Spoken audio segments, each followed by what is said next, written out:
Queridas amigas, queridos amigos, muy buenas tardes. Los hemos recibido con una canción que siempre me ha parecido una verdadera fuente de inspiración sobre el tema de los derechos y la condición social y jurídica de la mujer, Mujeres de Atenas, porque la ironía que esa letra tiene me parece insuperable. Este evento es un evento en el que el Departamento de Ciencias Sociales, siempre en esa alianza tan fecunda que tenemos con el Departamento de Posgrado de la Facultad y con el Instituto de Investigaciones de Historia del Derecho, del cual he visto en la sala de espera y estará seguramente ahora aquí con nosotros en el salón, a su dignísima vicedirectora, la profesora doctora Viviana Kluger, que además es catedrática de la Facultad de Derecho de la Universidad de Buenos Aires, y tiene una madre. Creo que sobre tema madres se va a hablar hoy. No sé por qué, pero algo me han comentado de que se va a hablar el tema madres hoy. Y hay una madre de este evento, y esa madre es una querida y brillante profesora adjunta regular de la Facultad de Derecho de la Universidad de Buenos Aires, que además es profesora también de otras universidades, muy característicamente de su alma mater, la Universidad de El Salvador, por la que siempre ella conserva un cariño muy, muy especial, y con su sonrisa en este momento me lo está reafirmando, que es la profesora Claudia Somovilla. Ella vino hace un tiempo y a partir del curso, un curso muy exitoso que está dando en la facultad sobre estas temáticas, comenzamos a hablar de lo bueno que sería hacer un evento. Pero yo, el que avisa no es traidor, y yo no avisé, así que sí soy traidor.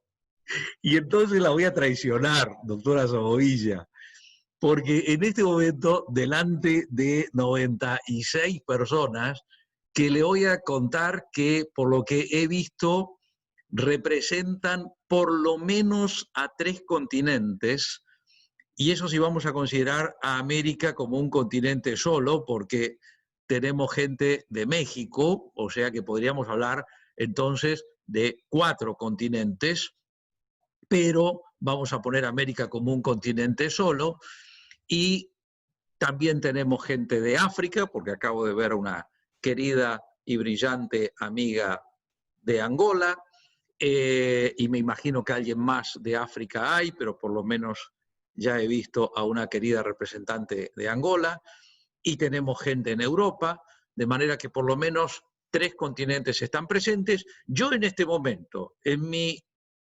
humilde carácter de director del Departamento de Ciencias Sociales, desafío a usted, doctora Claudia Somovilla, en compañía de la doctora Natalia Stringini y de la doctora Andrea Gastrón y de otras personas que aquí estoy viendo y que son muy brillantes, personas que integran el cuerpo docente de la facultad y de otras facultades y de otros países, a que esto se transforme en un permanente grupo de estudio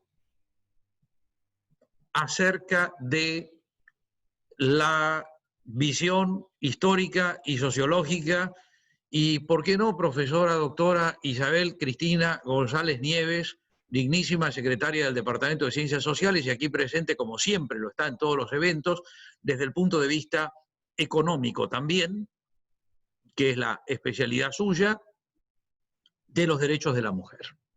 O sea, propongo, y acá se acaba de incorporar el señor director, ya estaba la brillante vicedirectora del departamento del Instituto de Investigaciones de Historia del Derecho, ahora se acaba de incorporar el señor director o presidente, nunca sé bien qué es, el profesor doctor Ezequiel Abasolo, también catedrático de la Facultad de Derecho de la Universidad de Buenos Aires de Historia del Derecho. Queda lanzado el guante, señor presidente y señora vicepresidente del instituto, me imagino que se harán eco de este desafío para que esto se transforme en un permanente centro de estudios e investigaciones desde una óptica histórica, sociológica y económico-jurídica de los derechos de la mujer desde el Departamento de Ciencias Sociales con la sociedad muy valiosa del Departamento de Posgrado y del muy destacado Instituto de Investigación de Historia del Derecho, del cual usted, dicho sea de paso, también es autoridad, doctora Somovilla. Así que en su respuesta estará también incluida la respuesta del instituto. A mí me parece que esto tiene que ser la primera reunión de una serie de reuniones. Recién estábamos hablando con las tres brillantes expositoras sobre la enorme riqueza que los temas estos conllevan y que es imposible agotarla en una sola reunión. La doctora Viviana Kluger, que es una especialista desde el ángulo histórico en temáticas que ha hecho trabajos de investigación espectaculares sobre la temática de las mujeres en la historia, particularmente en la historia indiana, en la historia rioplatense, seguro que va a estar apoyando esta propuesta. Propongo que esto incluso apunte a un encuentro, un congreso, una jornada internacional el año que viene. Me parece que es muy importante instalar, aquí lo estoy viendo al doctor Ezequiel Abaso, lo que es, para mi forma de ver, el gran responsable de la reinstalación de la historia del derecho en Brasil, en las universidades brasileñas. Seguramente él, con la modestia que lo caracteriza, no lo va a aceptar así, pero igualmente no ha lugar, es un mérito indiscutible que tiene. A él se debe en enorme medida que la historia del derecho haya vuelto a aparecer en las currículas de las facultades de derecho brasileñas, donde había prácticamente desaparecido. Creo que la presencia de muchas queridas amigas, acá estoy viendo varios rostros brasileños,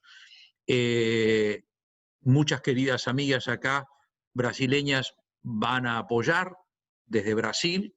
Me imagino que Angola, un país que tiene una tradición notable de presencia femenina, empezando por la eterna Ngolanzinga, la reina a partir de la cual los portugueses le pusieron a Angola el nombre, y otros países que aquí están presentes, la veo a Colombia ahí, inmejorablemente representada, claro, Carolina, por supuesto, y te estoy viendo. Entonces, Carolina, por ejemplo, que ha trabajado el tema de la mujer en Colombia y vinculada con el conflicto armado, que a ellos no les gusta llamarlo guerra civil, aunque sea una guerra civil, etcétera, etcétera. Y estoy viendo también a gente de Perú, estoy viendo a gente de Chile. Bueno, queda lanzado el desafío, doctora. Esa era mi agresión traicionera del comienzo de la reunión de hoy. Yo no quiero que esto se quede en este encuentro. Este encuentro seguramente va a ser buenísimo, pero yo no quiero que esto se quede en este encuentro. Quiero trabajos, hay temas que tenemos que trabajar muchísimo, el tema de la mujer negra en la historia rioplatense. El otro día hablábamos con el doctor Ezequiel Abasolo sobre, y con la doctora Viviana Kluger sobre el tema de la historia contrafáctica, ahora que están de moda, bueno, Dark, The Man in the High Castle, el Ministerio del Tiempo, etcétera, etcétera, todos estos programas sobre ¿y qué hubiera pasado si tal cosa en lugar de tal otra? Bueno, entonces nos pusimos a hablar con Ezequiel Abasolo por teléfono. Te pongo audio, Ezequiel, porque estás sin micrófono. Ahí te puse. Nos pusimos a hablar con Ezequiel Abasolo. Entonces yo le decía, ¿te imaginas simplemente Si la gente el 22 de mayo hubiera resuelto todos de acuerdo no iniciar el camino de la separación de España, hoy en día, por ejemplo, una de las cosas que llamaría mucho la atención en esta parte del mundo español es que estaría lleno de negros.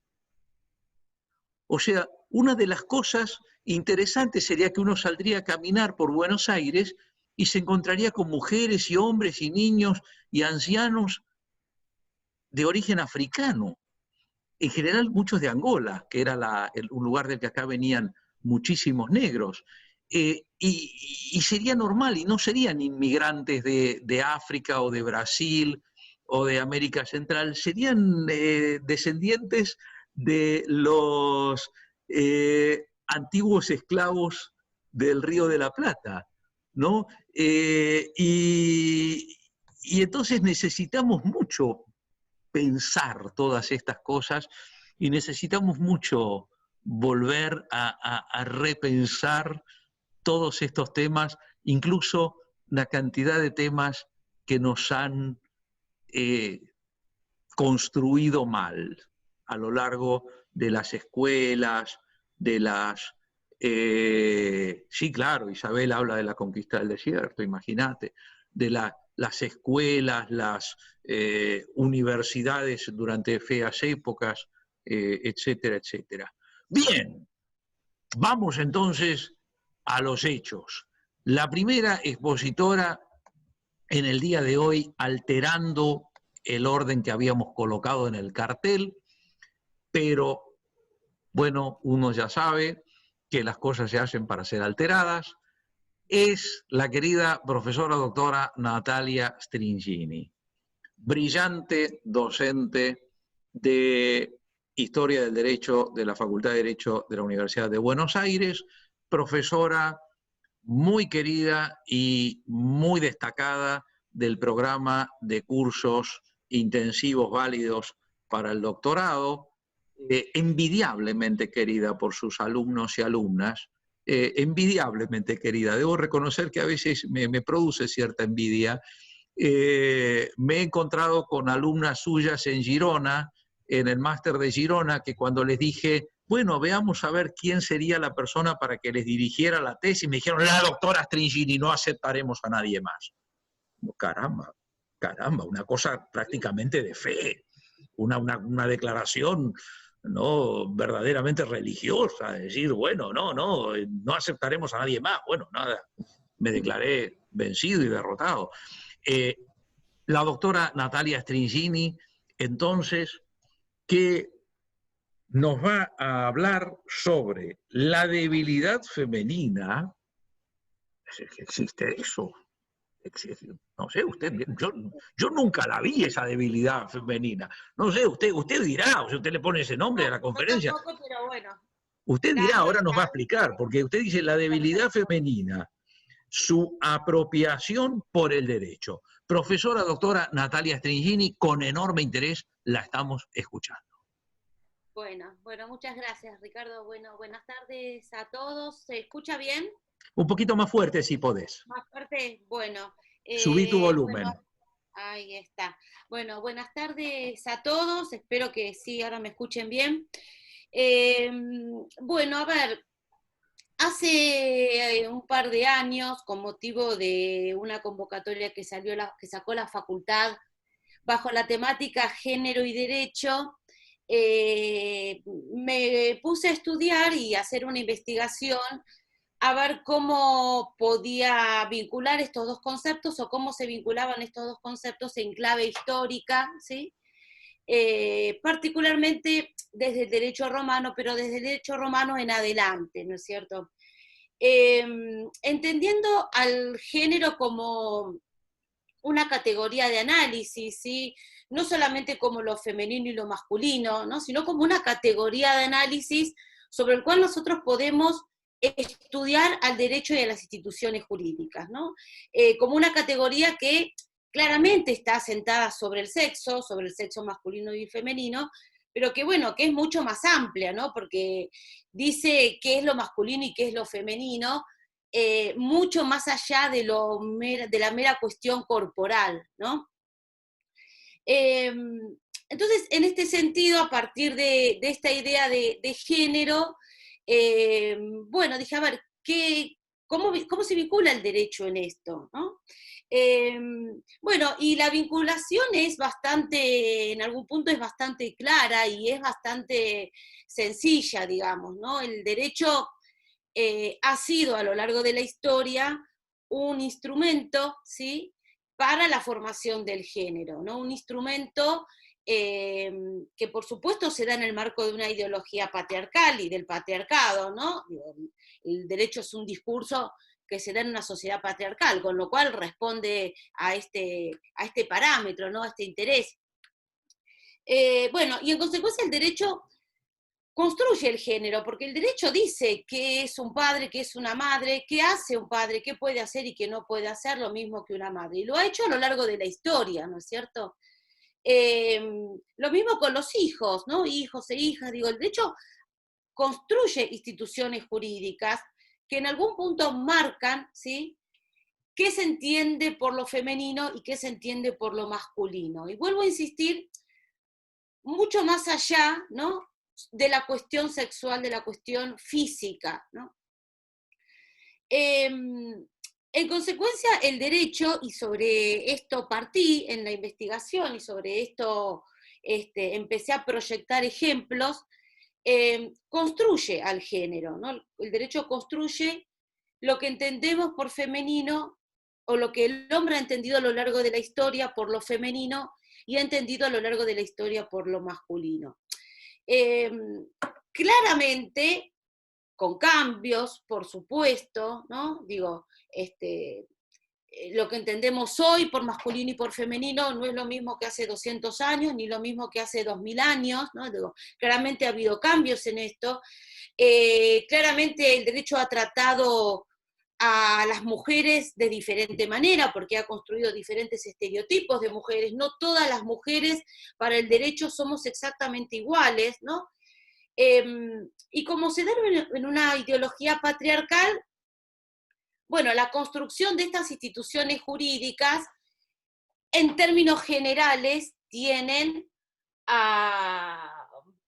como privilegiado al varón y con menos beneficios a la mujer, ¿no? Quien ha salido más beneficioso en el reparto de los beneficios y de las obligaciones ha sido históricamente el varón, y ha sido menos beneficiada la mujer. Esto lleva a que un pasaje del digesto diga que en la mayoría de nuestros artículos es peor la condición de la mujer que la del varón, ¿sí?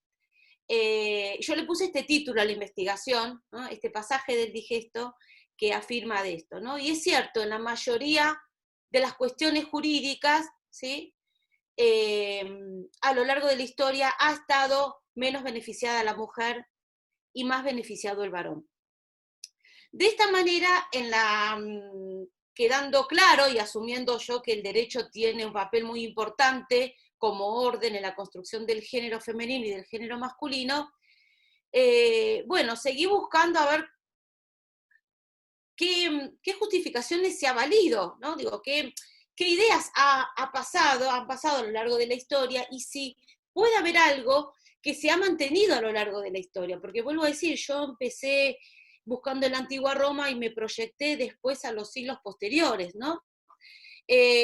Buscando siempre esta idea de ver de qué continúa de la antigua Roma en los siglos posteriores. Y encontré que claramente el principio de debilidad femenina, esta idea de debilidad femenina, es algo que se va transformando y se va transmutando y va a tener distintos significados, ¿no?, a lo largo de las diferentes ideologías que se van dando de la historia, pero digo, es un principio que uno puede hacer un hilo conductor, ¿no?, y puede ir desde el presente, podemos ir hasta el pasado y llegar, por lo menos llegar hasta la antigua Roma, que es donde yo llegué. Digo, podemos ir a otras sociedades y seguramente lo vamos a encontrar. Entonces, bueno, empecé a buscar, a ver, ¿qué es esto de la debilidad femenina? Aparece como debilidad femenina, falta de firmeza, enfermedad, liviandad de espíritu, liviandad de ánimo, todos atributos que en algún punto marcan esta cuestión. Y en realidad viene este principio, esta construcción, que claramente es una construcción cultural, ¿sí? Viene de algo que es natural y que es objetivo, y que es que en términos generales las mujeres somos físicamente más pequeñas que los varones, ¿no? Digo, esto naturalmente, la naturaleza, como querramos decirle, la naturaleza nos ha hecho en términos generales así, ¿no? Yo vivo en mi casa rodeada de varones y yo soy la más pequeña de todas físicamente, ¿no? Mi marido y mis hijos son todos más grandes que yo ya a esta altura, ¿no es cierto? Y es cierto, ¿no? Entonces digo, frente a esta idea que es objetiva, ¿no? Porque bueno, es cierto, claro que hay mujeres que son más grandes que varones físicamente, pero en términos generales es al revés. Bajo esta idea de pequeñez, ¿sí? Física, se transmuta, se pasa a una pequeñez cultural, a una pequeñez intelectual, racional, que se va a plasmar en muchas otras ideas que en conjunto van a construir a lo largo de la historia lo que se concibe como femenino. Yo anoté, me hice un listado de algunas ideas, ¿sí? La mujer es un ser inferior e incompleto, ¿sí? Producto de esta debilidad. Por oposición, lo completo y lo superior es lo masculino. Es propensa a la equivocación, ¿sí? Es propensa a expresar emociones. Si expresa emociones, no expresa, por oposición, el varón expresa un razonamiento mucho más puro, mucho más certero, ¿no? Libre de emociones, ¿sí?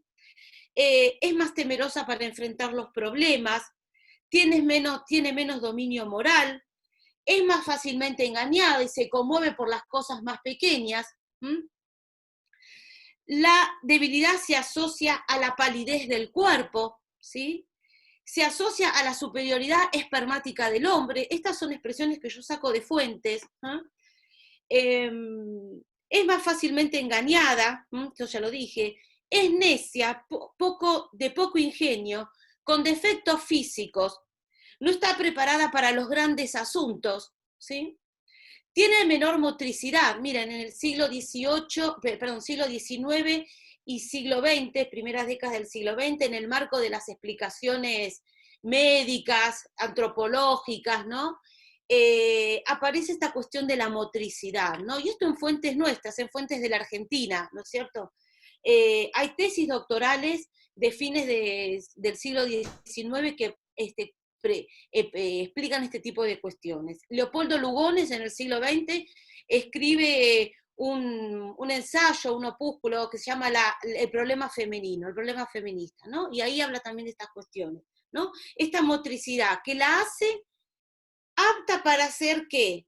Tareas como costura, ¿sí? ¿No? Tareas domésticas, tareas como costura. O sea, la menor motricidad le permite a la mujer hacer estas tareas, pero no le permite hacer otras. Es una eterna enferma, ¿sí? Es una eterna enferma. Su vida está plagada de cuestiones médicas, pubertad, embarazo, parto y menopausia, ¿sí? Es torpe, lo que la hace difícil, ¿no? Lo que le hace difícil meterse en tareas como revoluciones e iniciativas. Todo lo que sea revolucionario, todo lo que sea novedoso, todo lo que sea de iniciativa no es propio de lo femenino. Todas estas características, podemos anotar muchísimas más, pero todas estas características están asociadas a esta debilidad, ¿no? Esta debilidad que históricamente se le atribuye a la mujer. Y el derecho se ha hecho eco de estas cuestiones, ¿no? Inclusive aparece en las justificaciones de algunas instituciones jurídicas, digo, ¿no? Yo estos ejemplos no los he sacado solamente de fuentes jurídicas, sino también de fuentes literarias y fuentes religiosas, pero también aparecen expresamente en algunas fuentes jurídicas. Hay que aclarar una cosa. Hay algunos pasajes, sobre todo algunos pasajes del Digesto, yo los he encontrado ahí, que parecería entender que la menor atribución de capacidades jurídicas, ¿no?, a la mujer, digo, los hombres, porque son los que escriben estos textos, la hacen de una manera, hasta podría uno pensarse de buena fe, ¿no? La hacen con un fin proteccionista, si se quiere, ¿no? Digo, parecería, y expresamente lo dicen en algunos casos, expresamente lo dicen, lo hacen con un fin proteccionista de la mujer, ¿no? O sea, con lo cual parecería que uno, si quiere darle hasta un changüí de buena fe, dicen, bueno, lo hacen de buena fe, pero lo cierto es que terminan claramente atribuyendo diferentes capacidades jurídicas, ¿no?, en las cuales, bueno, como dije antes, la mujer termina siempre siendo menos beneficiada. Bueno, ¿cuáles son las instituciones jurídicas? Algunas he anotado yo. ¿Qué actividades y qué instituciones jurídicas claramente están fundamentadas en algún punto en estas ideas que yo di? Bueno, la primera es la judicatura, ¿sí? Digo, la mujer ha estado históricamente excluida, ¿sí?, de la posibilidad de ser jueza, ¿sí? Si se conmueve por cualquier cosa, si cualquier cosa la hace llorar, bueno, no puede ser un juez, no puede ser juez, que tiene que ser racional, ¿sí?, y objetivo y totalmente imparcial en la administración de justicia, ¿no? Porque aparecería cualquiera de las partes, le lloraría y le haría lugar a lo que le pide. Bueno, esta es una constante, esto aparece siempre, ¿sí? Está eximida de la patria potestad, ¿sí? Históricamente la patria potestad, ya de la propia etimología de los términos, claramente no la asume la mujer. Está sometida durante un tiempo, no mucho, pero durante un tiempo, pretendieron que estuviese sometida a la tutela perpetua, ¿sí? Si el varón estaba sometido a tutela durante la minoría de edad, la mujer llegaba a la mayoría de edad, pero seguía sometida a la tutela.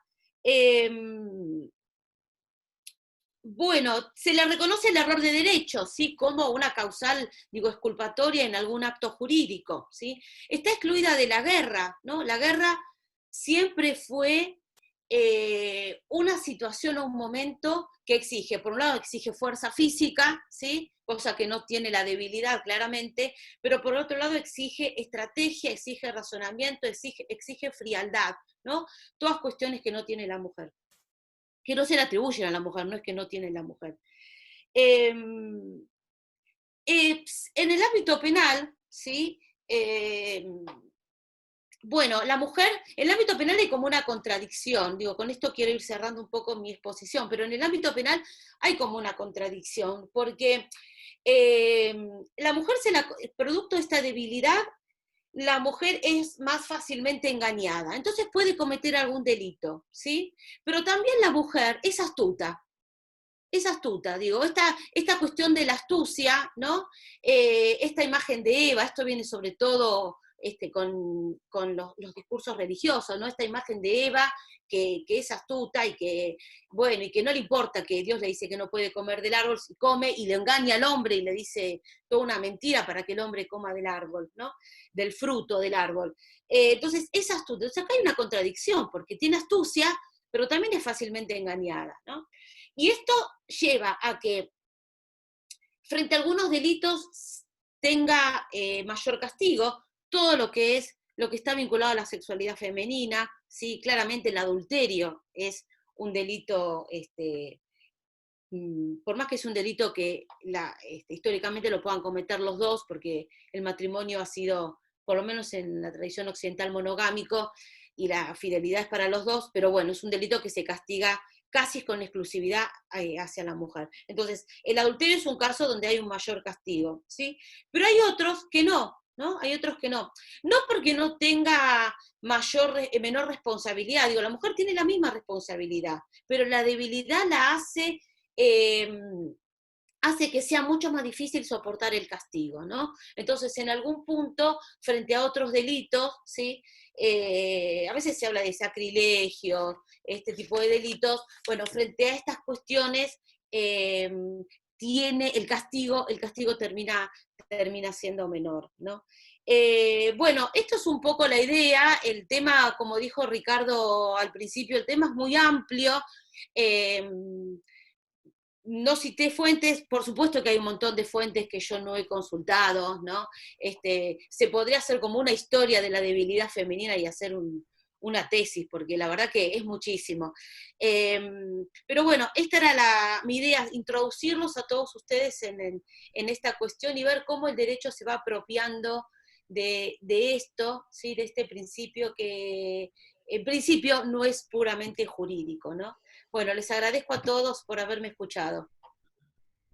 Muchísimas gracias, querida Natalia, Gracias, Ricardo. por tu excelente exposición. Y me imagino que alguien va a recoger este guante que has lanzado de que es una buena temática para una tesis doctoral. Yo me atrevería a decir que por lo menos para 10 tesis doctorales, porque hay Sí, sí, claro. una cantidad de ángulos ahí dentro del gran tema que dan como para una diversidad de enfoques y de abordajes. Pero seguro.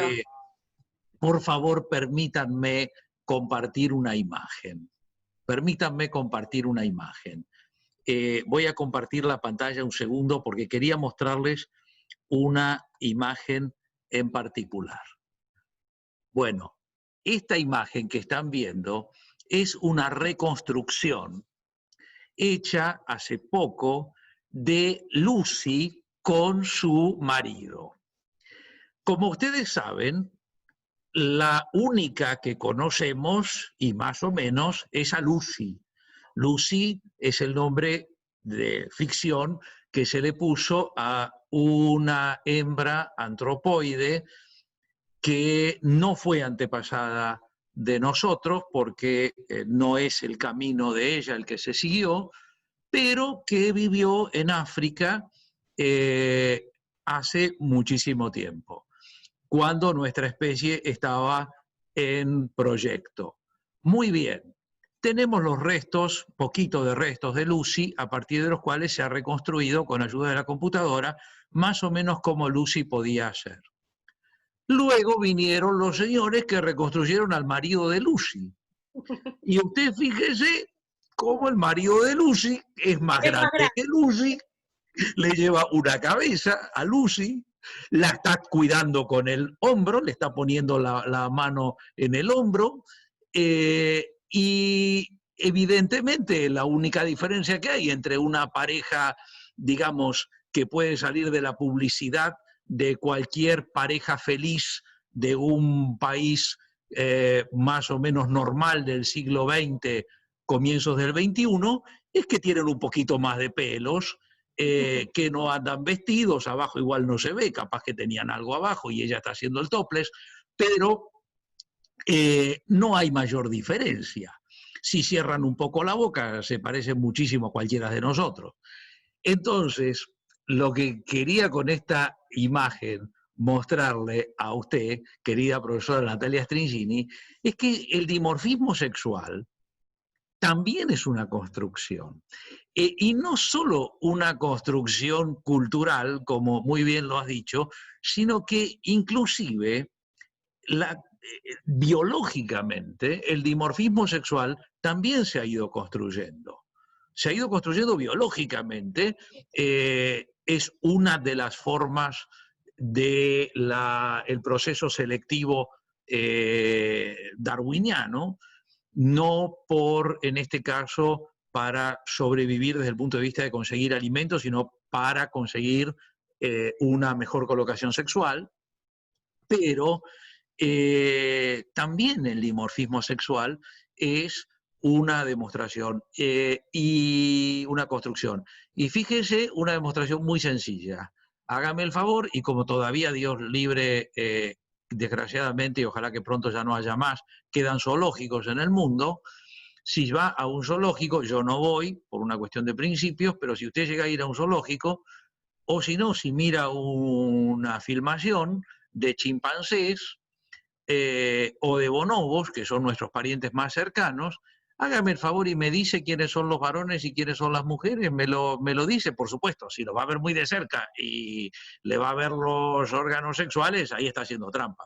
Pero mirándolos de lejos, usted me dice quiénes son los varones y quiénes son las mujeres. Yo quisiera saber, porque el dimorfismo sexual también es una construcción que hemos hecho, de otras maneras, de maneras mucho más sutiles, pero creo que muy interesante el planteo de la doctora Stringini. Y entonces a la doctora Stringini ahora la sigue ni más ni menos que la progenitora de este evento, de quien ya hablé al principio, la profesora Claudia Gabriela Somovilla, que nos va a llevar al mundo de los actores, al mundo del teatro, no sé si del cine, ya nos enteraremos. Actrices y actores, los derechos de la mujer en la presidencia de Alvear, 1922 a 1928. Profesora Somovilla, con cuánto interés estamos esperando escucharla. Adelante. Ricardo, muchísimas gracias por todo. Tomamos el guante, el desafío, todos lo tomamos y vamos a trabajar en esta propuesta que es sumamente interesante, de la cual te doy gracias a vos y queda comprometido Ezequiel Abásolo con el instituto también, y seguramente creo tener el sí de Andrea, el sí de Natalia, también de Isabel, y de todos otros profesores, investigadores de esta casa y estudiantes también que estén interesados. Así que desde ya y manos a la obra.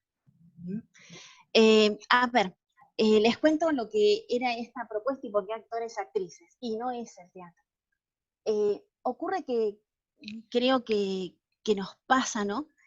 Cuando pensamos en la presidencia de Alvear, se presenta siempre como uno de los logros esta ley, la 11.357 de 1926, en cuanto a los logros de la mujer para sus derechos civiles.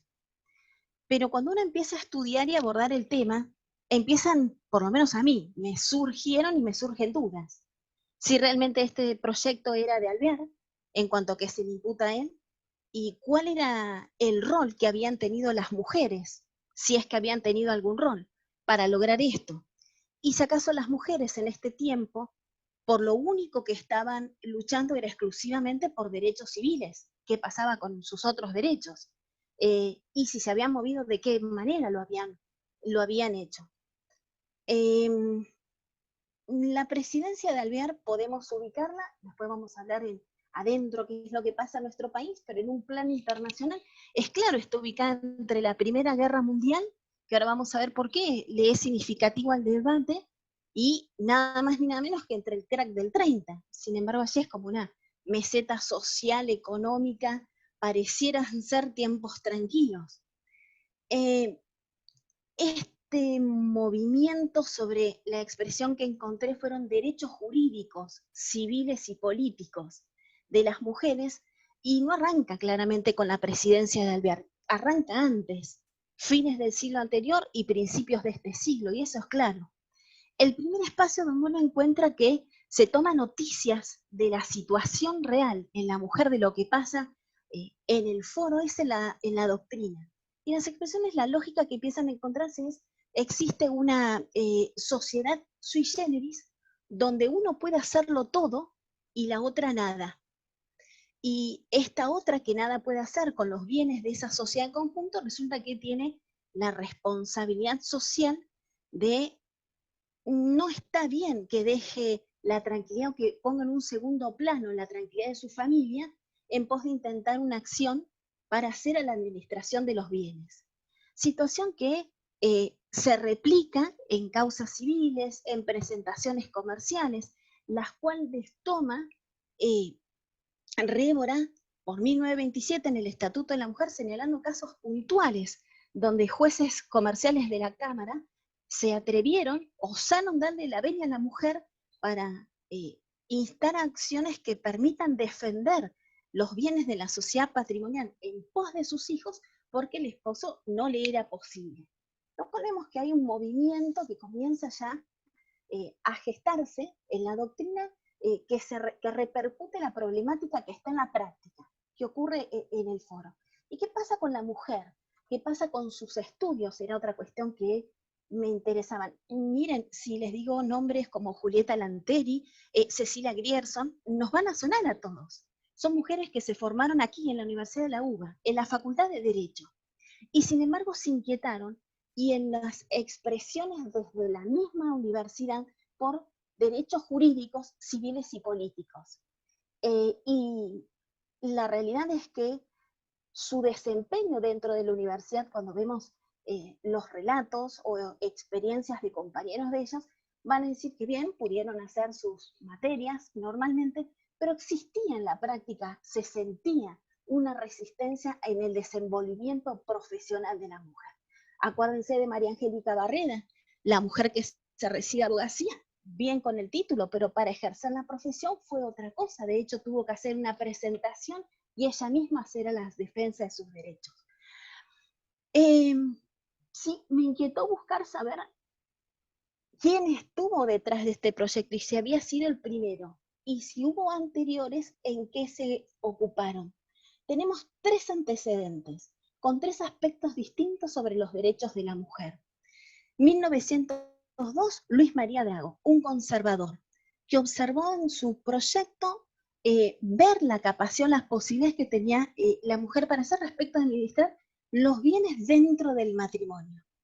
Por otro lado, Alfredo Palacios, un socialista, el primero que presenta un proyecto respecto de la mujer, pero en este sentido, respecto de la mujer trabajadora y en cuanto a que pueda administrar o manejar, disponer de lo que resultase de su salario.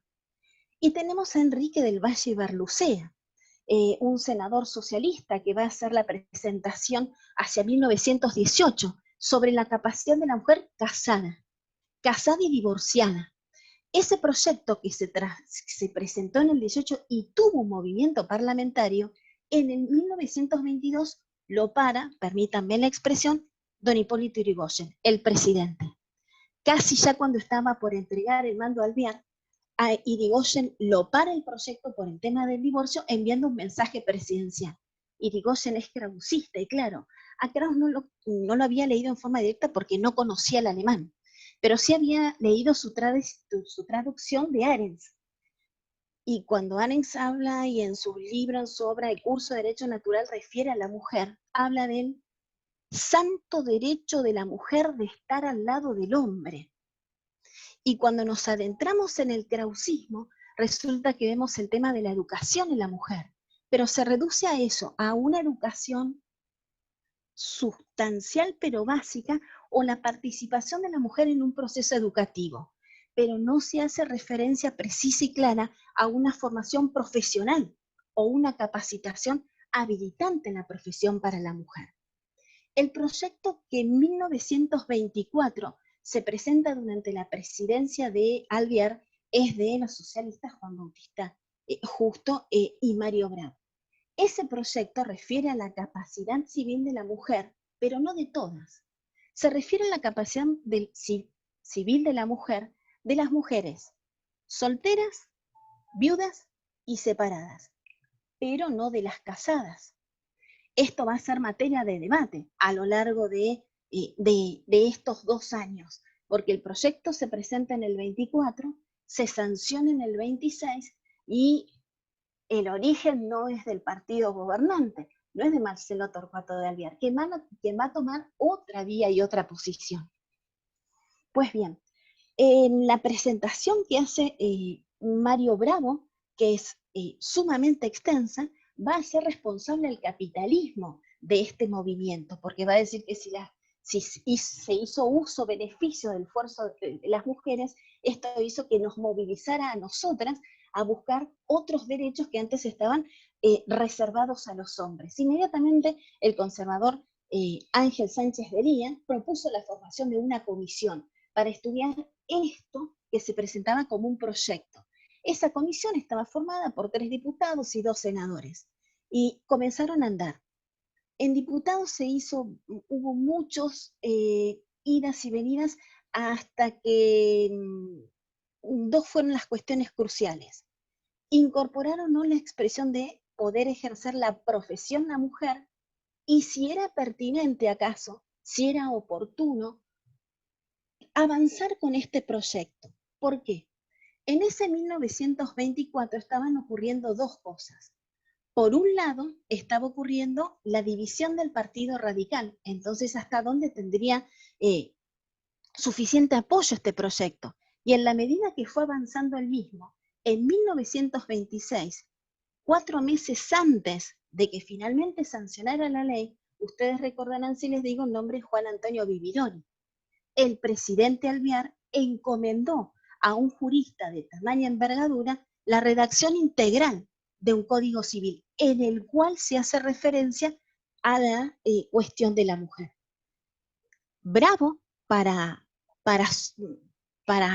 refrendar todo lo que hace la mujer, va a decir claramente, interesa a su partido el socialista, fíjense la diferencia, consagrar la igualdad de derechos civiles como regla general.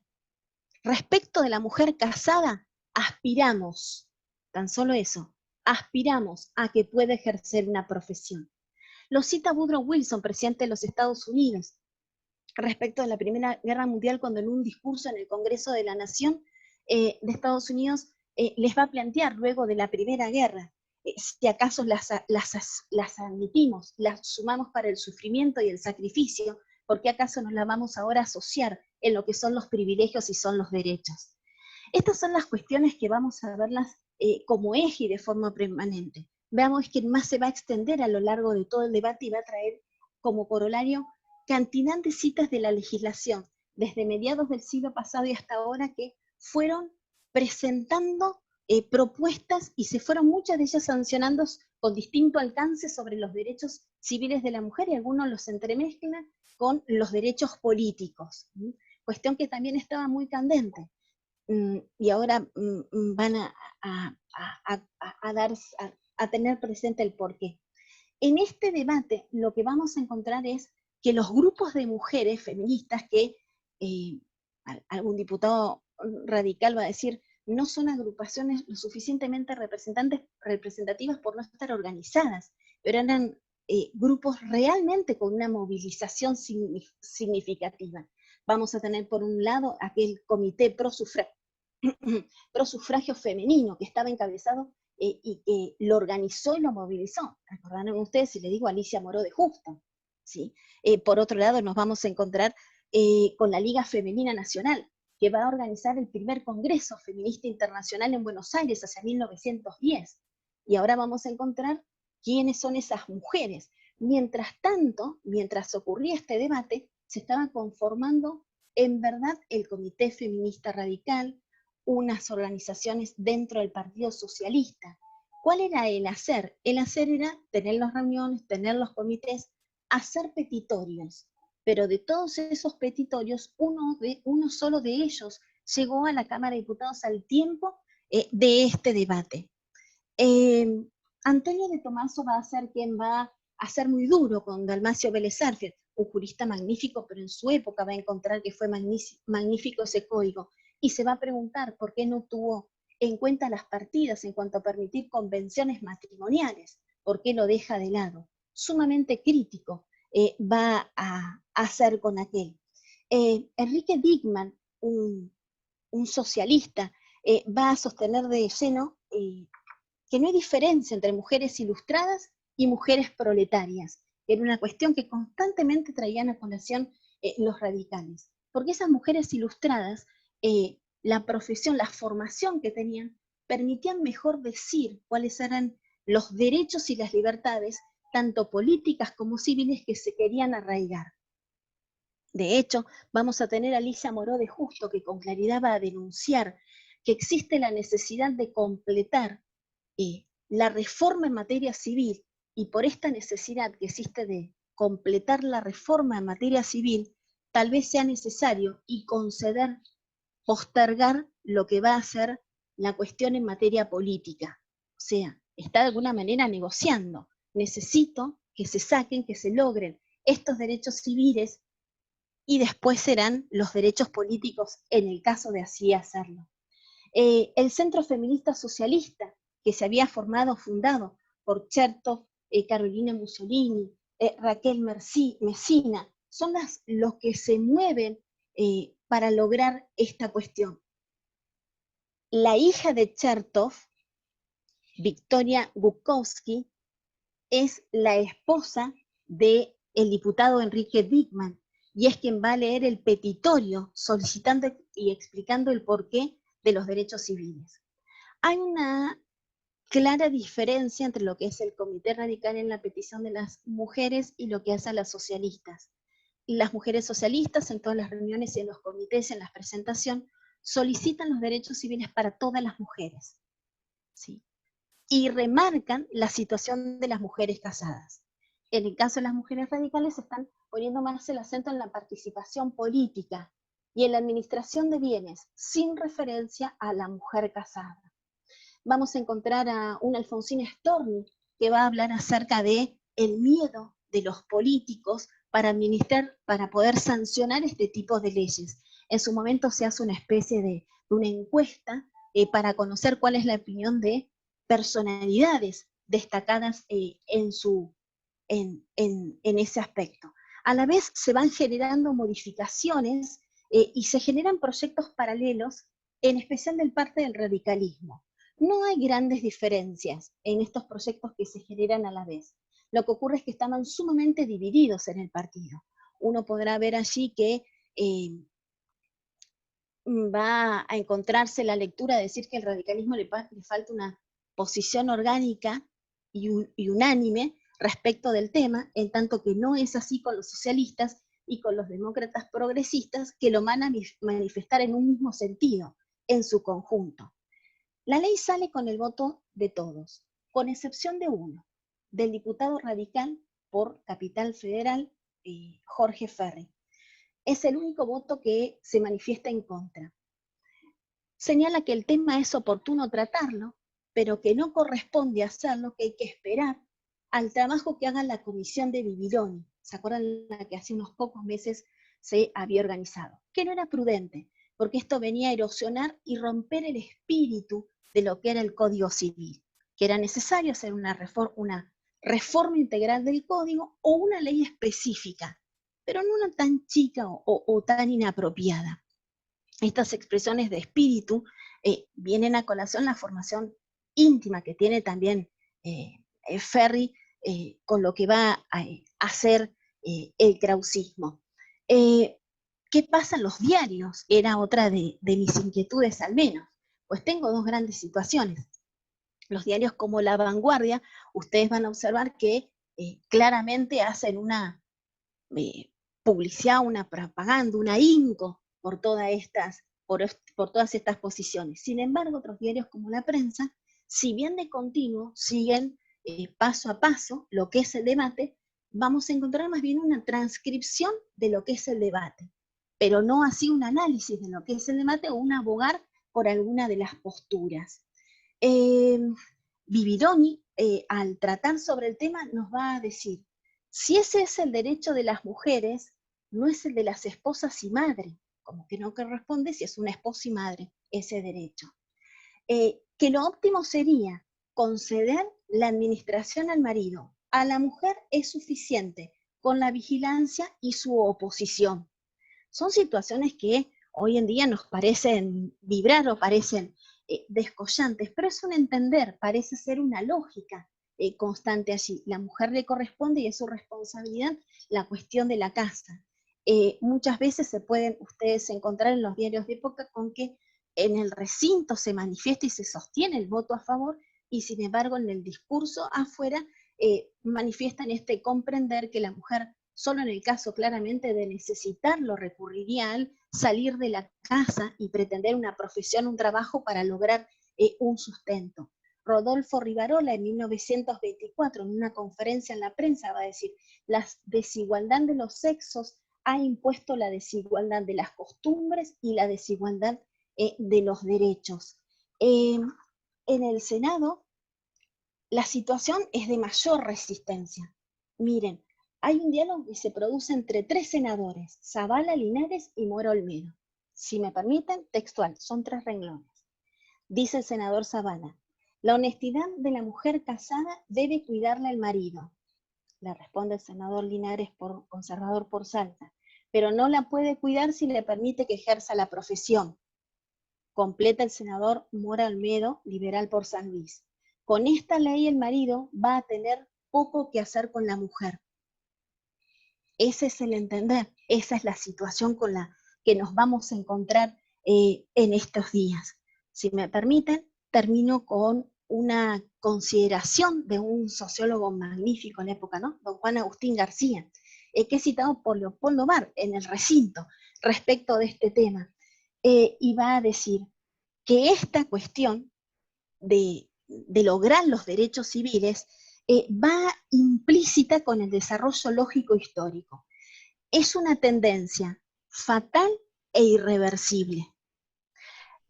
Mi querer analizar con esto o presentarnos para la reflexión, si me permiten, la consideración de la ley es un tanto la presidencia, interviene el ministro Sagarna solo en el Senado, y va a mostrarse apoyando la ley, ¿sí?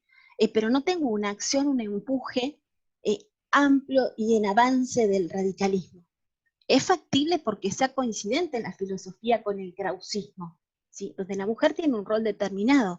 De hecho, en los comités feministas radicales manifiestan una queja, una pretensión permanente, no solo de tener una acción en un sector, en ese comité feminista, sino poder participar efectivamente en lo que es las decisiones orgánicas que hacen el partido. Los actores y las actrices, cuando las encuentro, veo que los actores protagonistas son diputados socialistas para impulsar y hacer esta ley. Aunque inmediatamente una ley lo ve que me lo presentan como el padre de la ley a doctor Cuato Galván, que inmediatamente sí le dio la promulgación correspondiente y salió. Pero el padre son socialistas.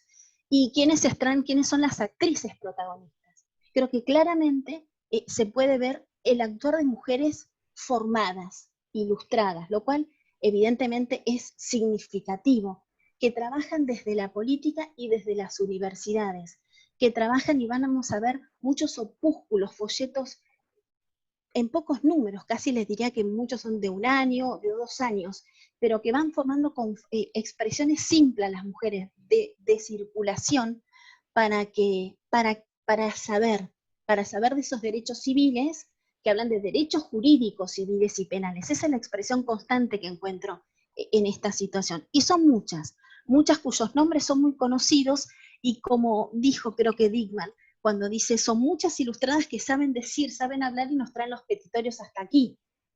Claro, una de ellas era su esposa, está bien, sería complicada la situación, pero es real. Pero también reconoce a muchas otras proletarias que están detrás y que se encuentran allí formadas. No tenemos que olvidarnos que en estos tiempos, si bien antes, hace 10 años, 1919, Lenin había formado un grupo de mujeres trabajadoras, es decir, que es un movimiento que se está gestando. Pero a mí me interesaba, si me permiten, no quiero ser reiterativo, aunque esté vieja, esto de saber realmente quiénes hacen detrás de las leyes. De hecho, cuando se sanciona la ley inmediatamente, hay como 2 meses que en las prensas, en el diario, se pelean socialistas, conservadores, progresistas, radicales, quién es el padre de la ley. Entonces las respuestas van siendo dubitativas. Si es una situación de crítica, es el otro partido. Y si es una cuestión de un reconocimiento a un valor, es el partido tal. ¿Es un avance? Claramente que es un avance. Pero crea una división y aparta a la mujer casada. Esa cuestión lamentablemente se mantiene. Pero tal vez sea prudente aquel logro de Alicia Moró de justo cuando dice, bueno, esto hay que negociarlo y avanza para dar un paso firme antes que no dar ninguno, porque no implica un retroceder, porque el otro ya está planteado el tema, ¿sí? Y también considerar que el origen es no los partidos que luego se presentan como, sino que tienen un origen allá, y el valor de la mujer universitaria. Y notorio que es en medicina. Bueno, gracias. Bueno, espero que se siga. Perdón. Muchísimas gracias, Claudia. Muchísimas gracias y al mismo tiempo nos quedamos con toda la sensación de que tiene que haber, insisto, más encuentros sobre este tema porque hay que seguir trabajando y profundizando en estas líneas. Los hombres tenemos que escuchar mucho estas conferencias. Debería ser obligatorio. Yo creo que tal vez más que hacer todos estos cursos de concientización de género y demás, que están bien, algunos no, otros sí, pero bueno, pero creo que tendríamos que prestarnos más a la historia de los derechos de la mujer. Desde hace varios años, cuando empecé a trabajar historia de los derechos humanos, llegué a una conclusión que pongo en el prólogo de cómo se hicieron los derechos humanos, en el sentido de que no hay verdaderamente una historia de los derechos humanos, hay una historia de los derechos humanos del hombre y una historia de los derechos humanos de la mujer, que son diferentes, que tienen cauces muy distintos, y que en el caso de la mujer fue muchísimo más difícil. Fue una lucha muchísimo más difícil. Yo te escuchaba recién y pensaba en todas esas mujeres proletarias que no obtuvieron el papel protagónico de la película, quedaron como extras, incluso como extras al estilo socialista. Vos sabés que en el cine soviético una enorme cantidad de actores no aparecían nunca porque no eran actores, en realidad se filmaba con gente de la calle. Eisenstein gustaba mucho de usar a gente del público y otros directores soviéticos también. No podía dejar de pensar cuando hablabas del socialismo que fue la República Socialista de Rusia la que en 1921, por primera vez en la historia de la humanidad, despenalizó el aborto y lo transformó en un derecho de la mujer en los hospitales públicos y de manera gratuita, ¿no? Concretando una aspiración de las mujeres que no se concretaría en muchos países del mundo, ni siquiera hasta el día de hoy. Estoy hablando en la República Argentina, donde el aborto sigue estando penalizado, y estoy mirando una cantidad de personas que están en países donde el aborto sigue estando penalizado. Entonces, no me extraña que haya sido el socialismo un motor tan fuerte en tomar esto, pero creo que las mujeres proletarias, que fueron muchísimas, la cantidad de obreras mujeres fue enorme. Siempre me llamó la atención que en la famosísima película de los hermanos Lumière sobre la salida de los obreros de la fábrica Lumière en Lyon, los obreros no son los obreros, son las obreras. Hay 3 o 4 tipos contra una enorme cantidad interminable de mujeres obreras que salen.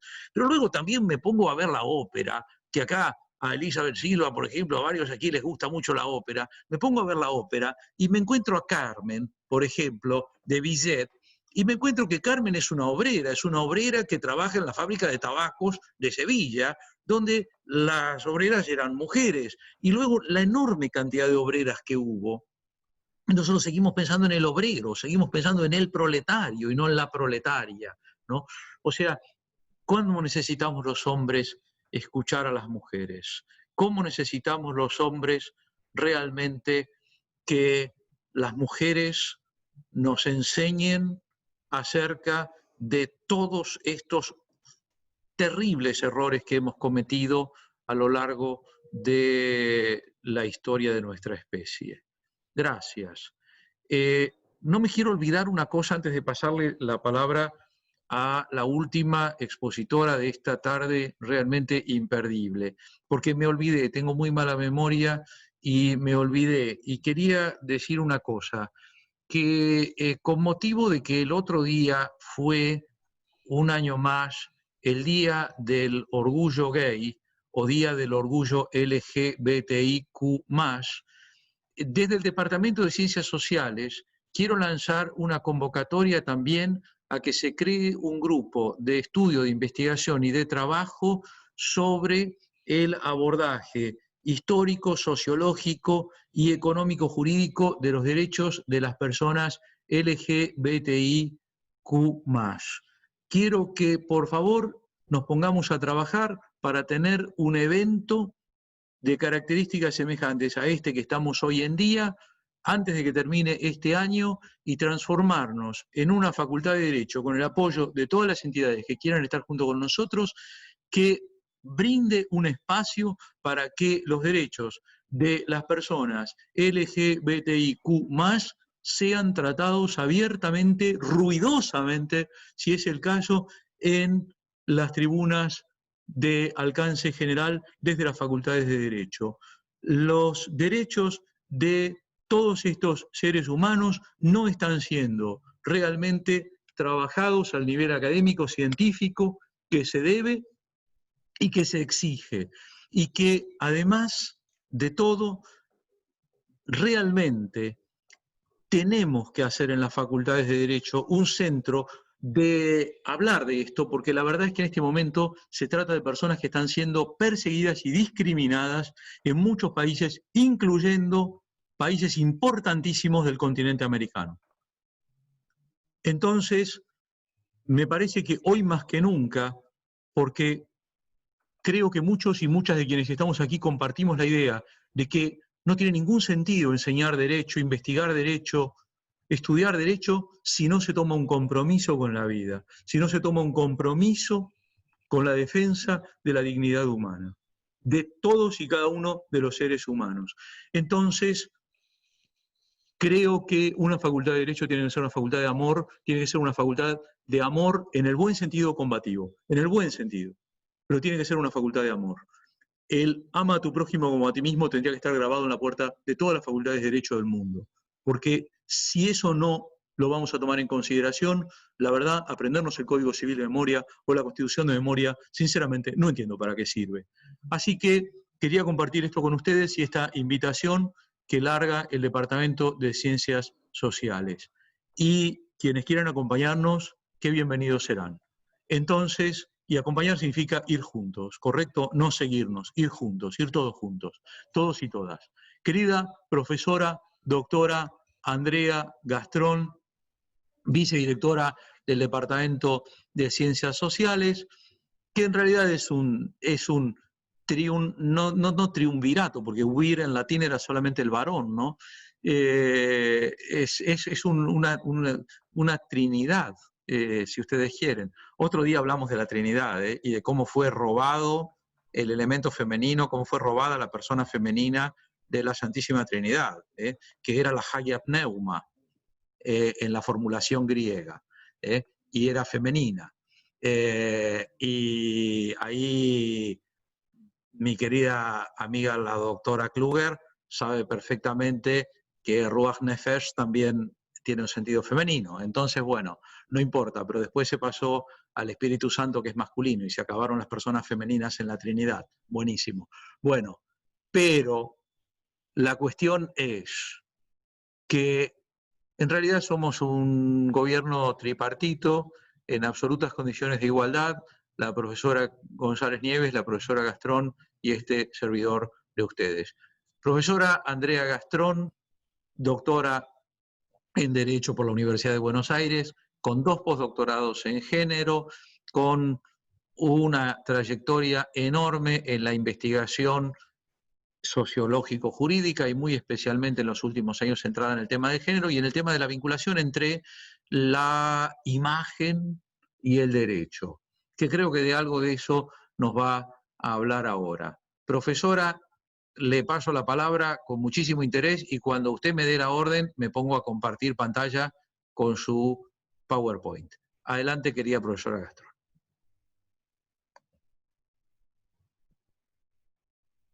Más fuerte. No, no se te escucha.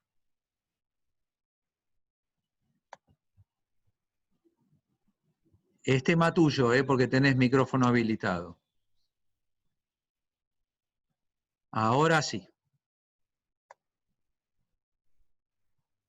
No, pareció que sí. A ver, subí el volumen.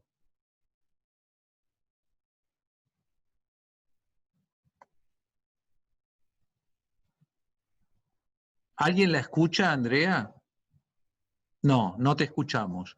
A ver, no te preocupes, no te pongas nerviosa, que lo peor es como cuando uno está estacionando el coche y tiene un imbécil atrás esperando. Ahí recién ¿Ahora? Ahora sí, ahora sí. Ahora sí.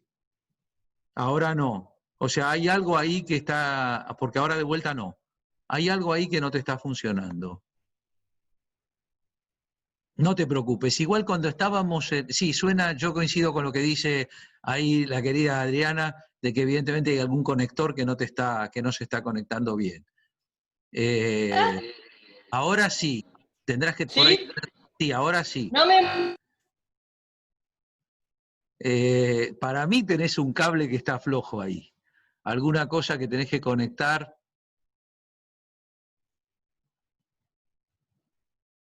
No te preocupes, cuando estábamos en la facultad y nos tocaba el aula de extensión universitaria, también no se escuchaba nada. Y en el aula 217 el micrófono nunca andaba. Así que estamos exactamente igual que en la facultad. Acuérdense el micrófono del aula 217 que se sale todo el tiempo y que no sirve para nada, que la gente a partir de la fila 6 no escucha nada. Así que no te preocupes, estamos exactamente igual, tenemos exactamente la misma paciencia. Conecte. Bueno, está...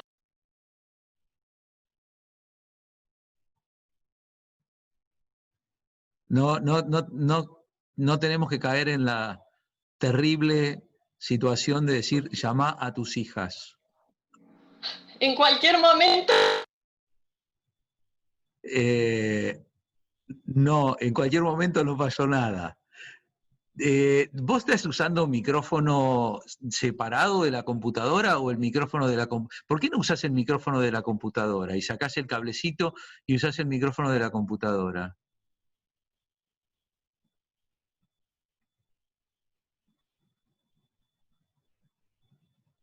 ¿No hay caso tampoco?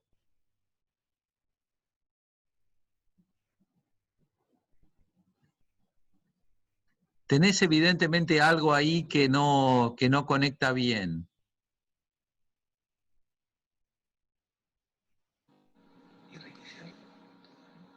A ver, A ver, ¿escuchan ahora? ahora sí te escuchamos. A ver, de nuevo.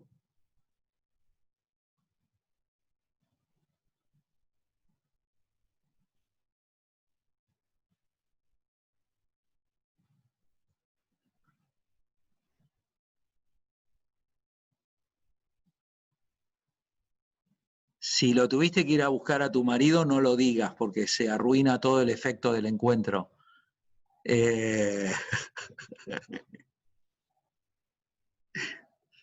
A ver.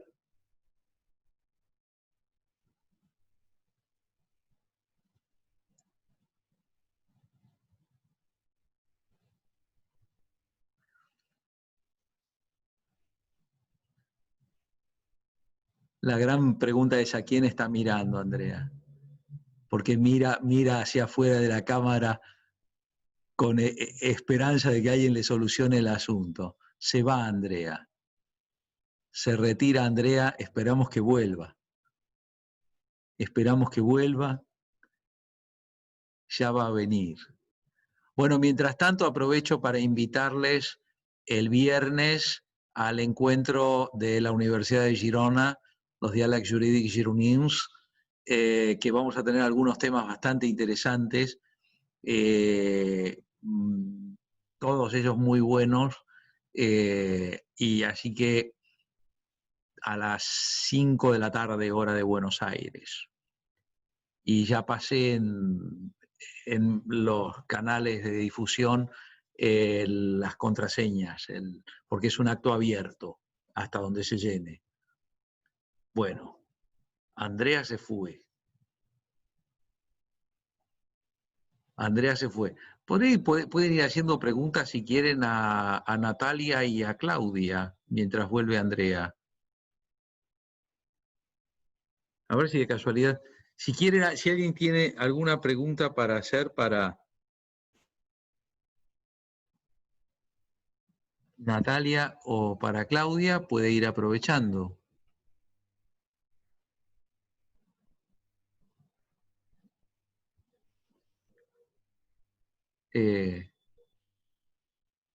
Mientras esperamos que vuelva Andrea.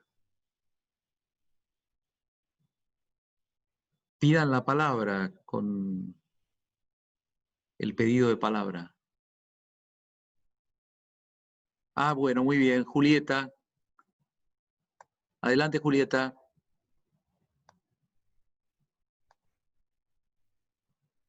y todos. ¿Ahí se me escucha? Sí. Sí.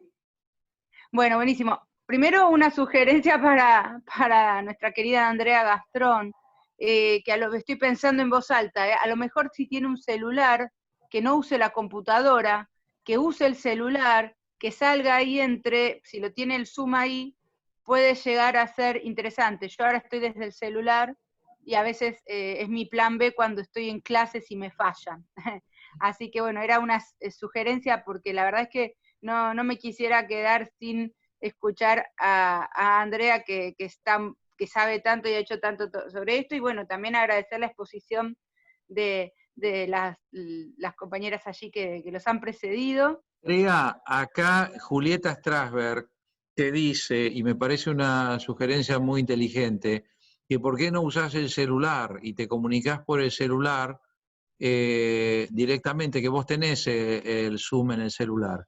Entonces, ¿por qué no pones el celular? Igual si vas a compartir pantalla, o sea que vos me vas diciendo y yo comparto pantalla. Así que no habría ningún problema y me parece una muy buena idea. Ojalá que escuches. Sí, así no... porque a veces ¿Saben qué? Esto que va a pasar ahora no lo vamos a comentar, ¿ok? Queda acá. Yo después voy a borrar todo esto, voy a editar todo esto. ¿Saben quién acaba de pedir ingresar? El Andrea marido. Gastrón. No, el marido. El marido. Ah, muy bien. Esto no contamos nada. Ay, no vamos a decir nada. No decimos nada. Yo quizás más que nada quería sugerir,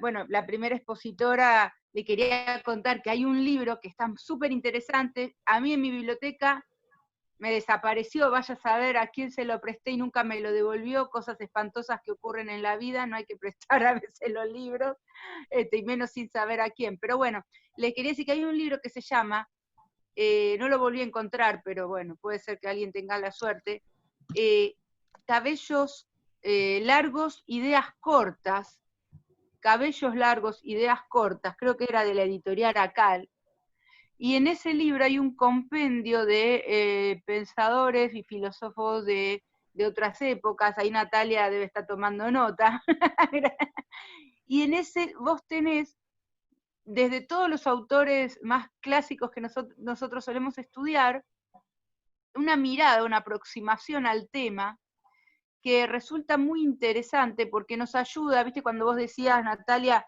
seguramente no he relevado toda la bibliografía posible, bueno, ahí te tiran unos tips bárbaros para que sigas ampliando tu lista de autores, que uno a veces no lo creería y tienen una visión, o tenían en su momento una visión muy fuerte, muy sesgada, ¿no? Gente que a lo mejor uno lo veía como con cierto pensamiento, muy de avanzada para la época en algunos temas, y sin embargo vos lo lees en otros y se te desmorona el pedestal en el cual puede ser que tuvieras situado a alguno de estos pensadores.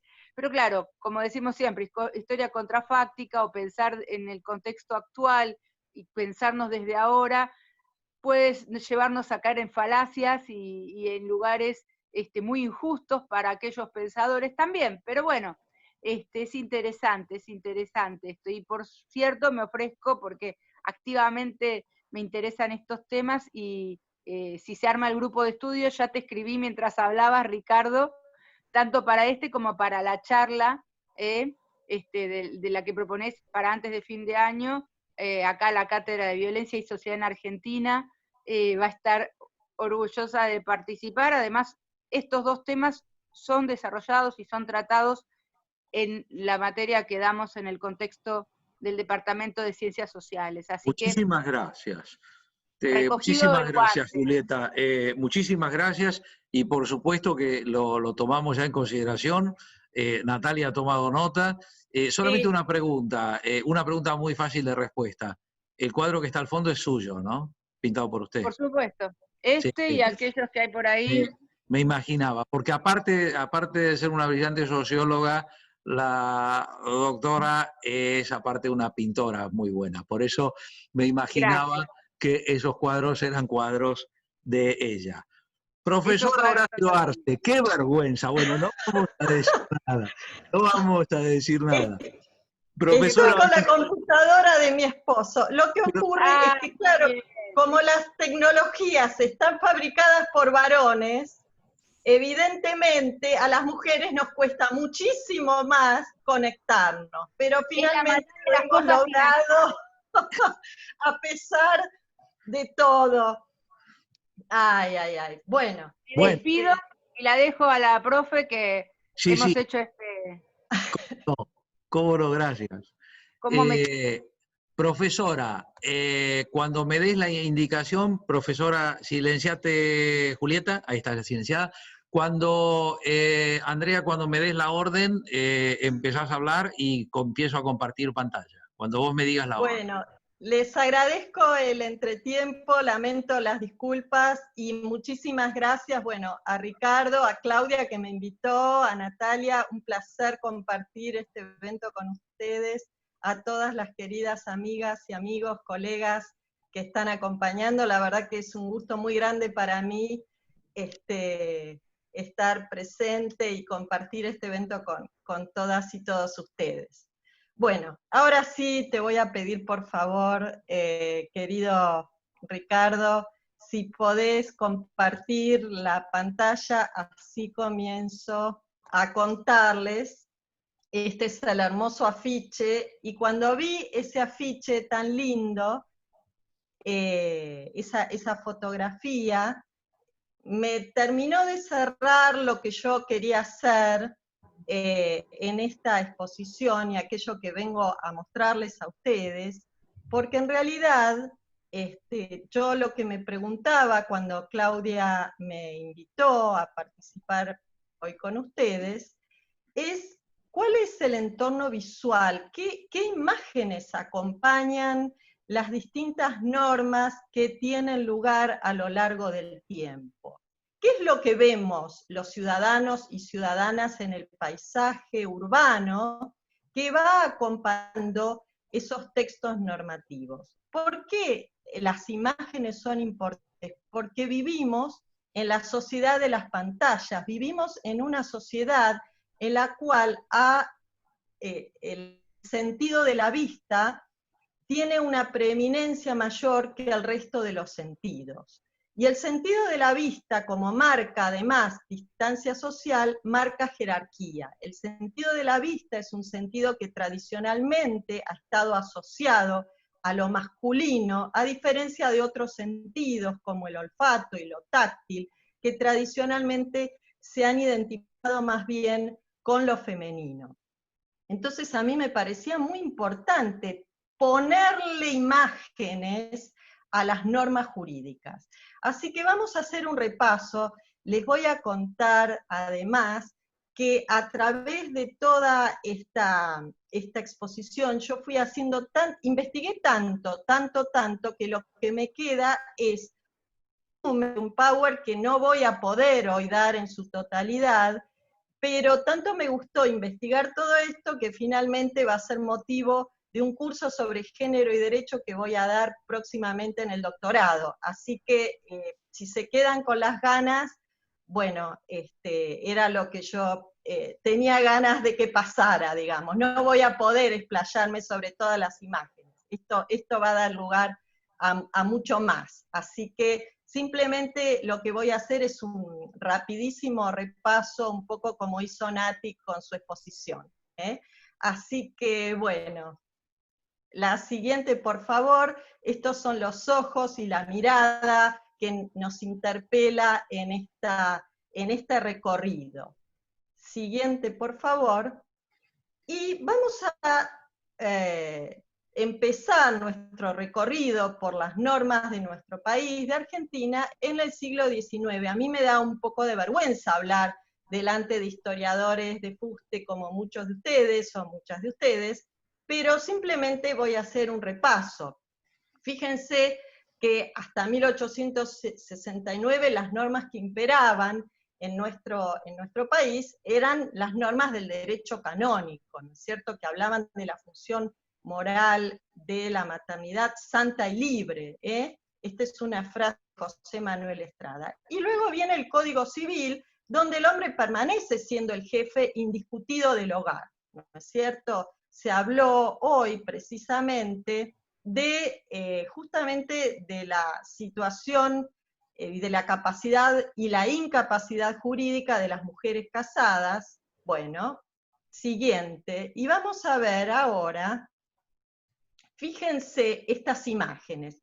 ¿Por qué traje yo estas imágenes? Porque en realidad esto de la maternidad y de este estereotipo de las mujeres asociadas a la maternidad vienen precisamente están insertas en la sociedad occidental y a nuestro país llegan a través de, sobre todo de Europa, la traen los europeos. Y entonces vemos imágenes de maternidades que cruzan los tiempos. Yo acá traigo una imagen, nada menos que de Michelangelo, que está en Brujas, en Bélgica, ¿no es cierto?, de 1504, y una maternidad actual, por supuesto, de Botero, que también está en Europa, en España.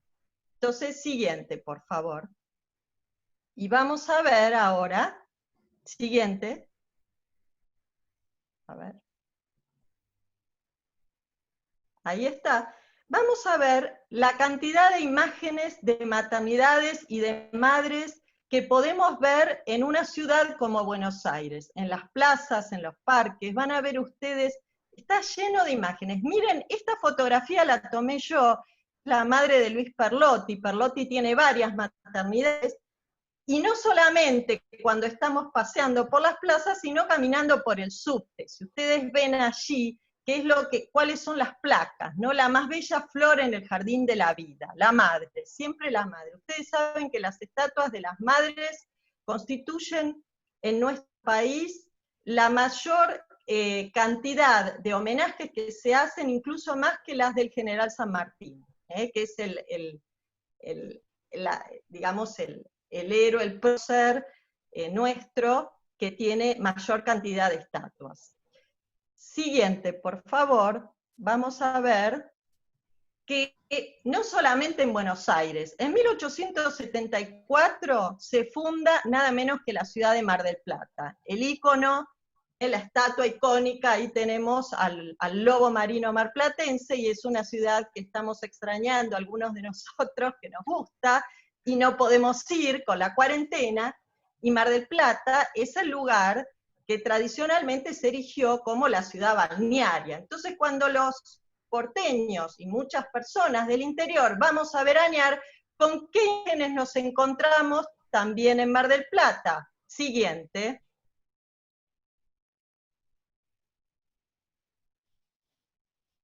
Con una maternidad. Entonces, las maternidades nos acompañan cuando estamos en el subte, cuando estamos en las plazas, cuando estamos en las calles, y también cuando nos vamos de vacaciones. Esta maternidad está frente al mar, ¿no? Y las vamos naturalizando. Esto forma parte de nuestro paisaje cotidiano, allí donde hacemos nuestros recorridos. Siguiente. Y esto, ahora, quisiera compartir con ustedes otro de los estereotipos que se asocian a estas imágenes. Por un lado, las madres, las santas, ¿no es cierto?, esas flores de la vida, y por el otro lado, la prostitución. Esta es otra de los estereotipos comúnmente asociadas a las mujeres en el paisaje público. Siguiente, por favor. Vean, ¿no es cierto?, acá quería traerles una frase de Lola Mora, porque Lola Mora precisamente, y nada menos que las Nereidas, fueron imágenes absolutamente que en su momento tuvieron que ser desemplazadas. Fue emplazada finalmente en lo que es hoy la Costanera Sur, que era un lugar muy lejano del centro de la ciudad, porque mostraba los desnudos. Entonces Lola Mora dice esta frase fuerte: cada uno ve en la obra de arte lo que de antemano está en su espíritu, es decir, el infierno está en los ojos, parece decirnos Lola Mora por ahí, ¿no? Siguiente, por favor. Vamos a ver estas dos imágenes. Estas fueron fotografías que yo tomé, que están justamente frente a la Facultad de Derecho. La Facultad de Derecho es un lugar muy interesante para recorrer cuando uno tiene en la cabeza esto de las imágenes del derecho, porque resulta que dentro de todos los juristas que vamos a ver, algunas imágenes les traje hoy, y a muchos de ustedes las van a reconocer, están los juristas varones. Las mujeres, ¿dónde estamos? Fuera de la facultad, y, como en estos casos, desnudas. Desnudas para la mirada del varón, ¿no? Como dice Mary Bird, esa mirada depredadora del varón, es decir, la mirada de la mujer está puesta por fuera y seducido a un supuesto espectador masculino. Esto responde, entonces, al estereotipo, ¿no? Siguiente. Esta es una exposición temporaria. Si bien la obra, como ustedes pueden ver, es de 1967, esta exposición fue el año pasado, estaba expuesta precisamente en la entrada del Museo de Bellas Artes, y lo que ven acá es la Venus de los Trapos, que es una recreación de la Afrodita de Gnido, que es una obra de arte muy reconocida de la antigüedad, y sobre el cual se ha escrito muchísimo. La obra original se perdió, pero bueno, quedaron varias copias, ¿no? Como el estereotipo de la mujer seduciendo, ¿no? Siguiente. ¿Dónde están los varones en la ciudad? No están desnudos, no son padres. ¿Dónde están? Siguiente. Están en lugares como estos. Entonces acá es donde vemos este contraste, cuando decía recién Natalia, en esto que tanto me gustó de tu investigación, la debilidad de la mujer. Bueno, si las mujeres somos las débiles, somos las madres, somos aquellas que cuidar, los varones están, por supuesto, absolutamente ensalzados y normalmente por arriba, nos miran desde arriba, son los que tienen el poder. ¿No es cierto? Vamos a ver varias imágenes de nuestra ciudad. Te pido, Ricardo, si podés ir pasando estas imágenes. Esto es lo que vemos desde la Casa de Gobierno, ¿no es cierto? Vean ustedes el tamaño de un peatón, ¿no es cierto?, en relación con la altura que tienen, el basamento, por ejemplo, de la estatua. No solamente la estatua, ¿no?, sino me encanta cómo se van enganchando estas ideas, porque Natalia hablaba con mucha razón del tamaño menor del cuerpo de las mujeres, pero tan menor es nuestro cuerpo respecto de los cuerpos de los varones. Siguiente. Bueno, acá aparecen un cúmulo de leyes, las llamadas leyes laicas, porque resulta que había que fomentar la inmigración, ¿no es cierto? Entonces se van modificando algunos derechos que hacen, por ejemplo, a la educación, al registro civil. Era importante tener una ley de matrimonio civil si queríamos que ingresaran inmigrantes de otras religiones. Esto, por supuesto, va a ir generando nuevas imágenes en nuestra ciudad. Ya estamos en los años 80, siguiente. Y vean, hay dos imágenes acá. Estas son imágenes que responden a esa época, ¿no es cierto? José Manuel Estrada, que está por ahí. Creo que tenés que volver a apretar, Ricardo, una vez más. Van a salir las, ahí están, ¿no es cierto?, que hablaba de la santidad, ¿no?, de la maternidad. Y estas son imágenes tomadas en nuestra Facultad de Derecho. Vean, allí tienen, en la imagen de la izquierda, un joven que no sabe si está estudiando o consultando el celular, y me gustó traer esa imagen porque habla precisamente de la naturalización del paisaje. Él no está contemplando esa estatua, sino que da por sentado que eso forma parte de su paisaje cotidiano, ¿no? Siguiente. Bueno, de esa época, fíjense, del año 1905, la justicia de Lola Mora. No me voy a detener con Lola Mora porque hablamos en un evento muy reciente sobre este tema, simplemente traigo estas imágenes que fueron emplazadas al momento de construir el Congreso. Siguiente. Voy a ir rápido por razones de tiempo, pero estas imágenes fueron desplazadas en 1915 porque provocaron escándalos estas mujeres desnudas. Estas mujeres desnudas sí, pero además elaboradas por una mujer, nada menos. Si en la siguiente imagen van a ver a esta justicia, que es una justicia de Rogelio Urrutia muy diferente, justicia de Lola Mora. Acá la figura es mucho más andrógina, está cubierta de túnica. Hay algunos autores de un ritual de iniciación masónico, que es lo que podría estar representando la justicia o equidad de Irurtia. Recién fue emplazada en el edificio, en el Palacio de la Corte, en 1959, cuando ya Irurtia había muerto, y se realizó sobre un molde anterior de Rogelio Irurtia, que data primera versión de 1905 y la segunda de 1936-38. Son los años que le llevó a él realizar esta segunda versión de la justicia de Irurtia. Siguiente.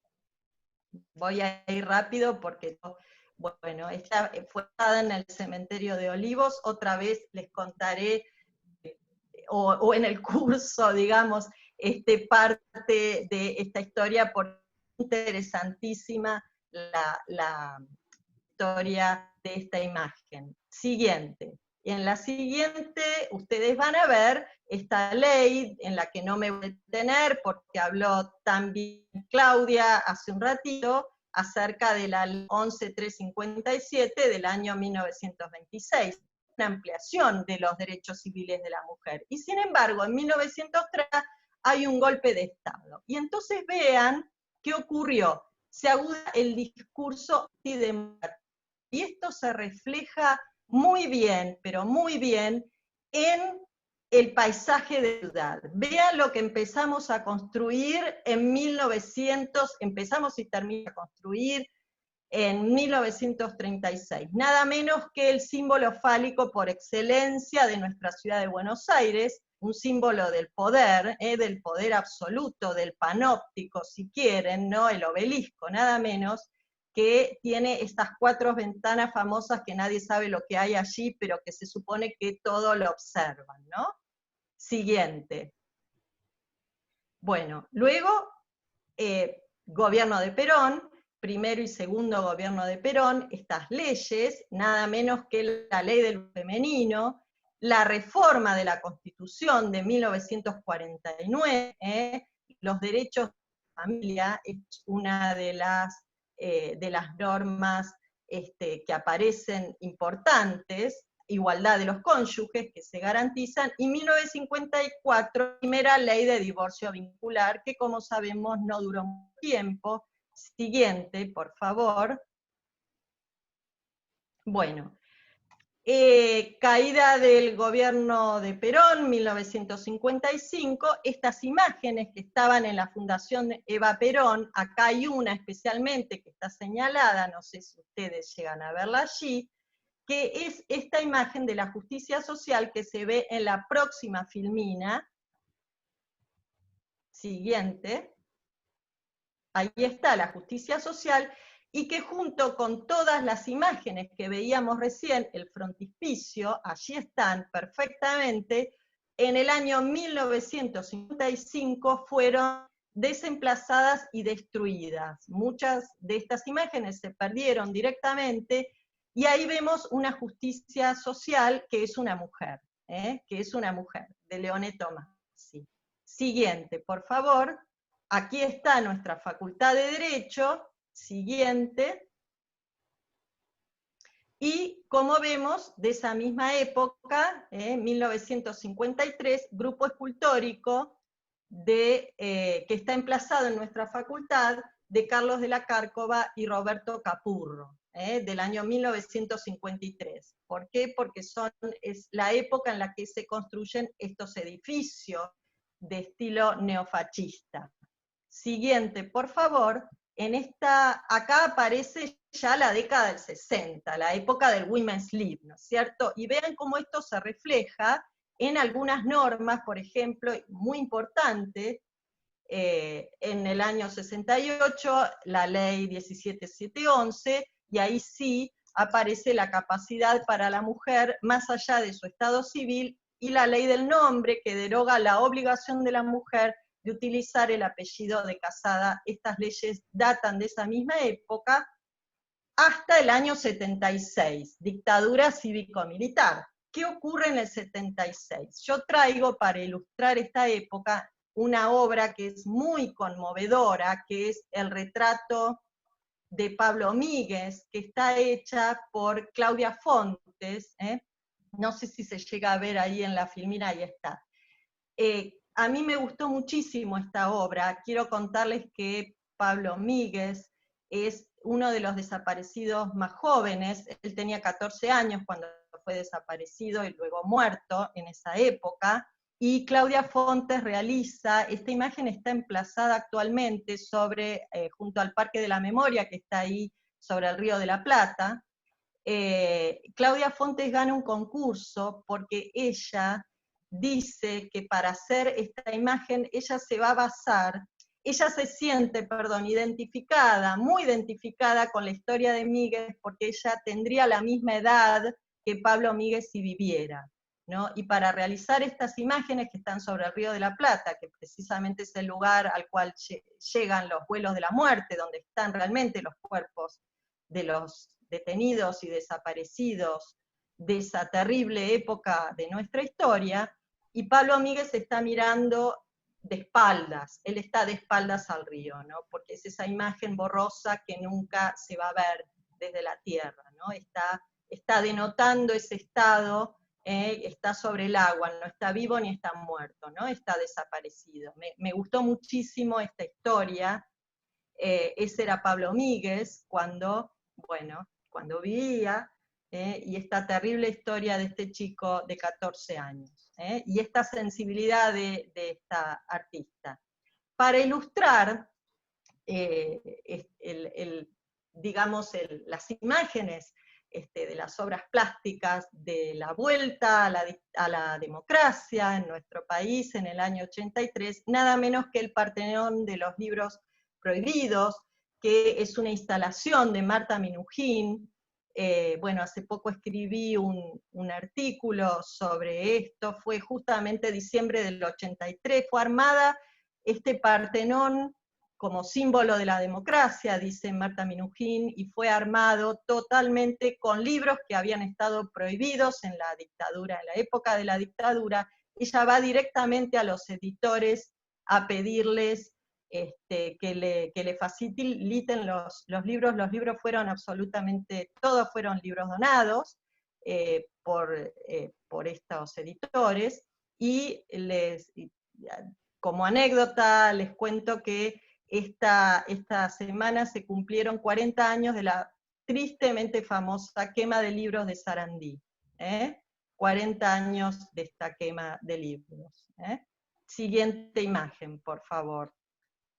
Bueno, viene la democracia, nuevas leyes acompañan esta época, ¿no?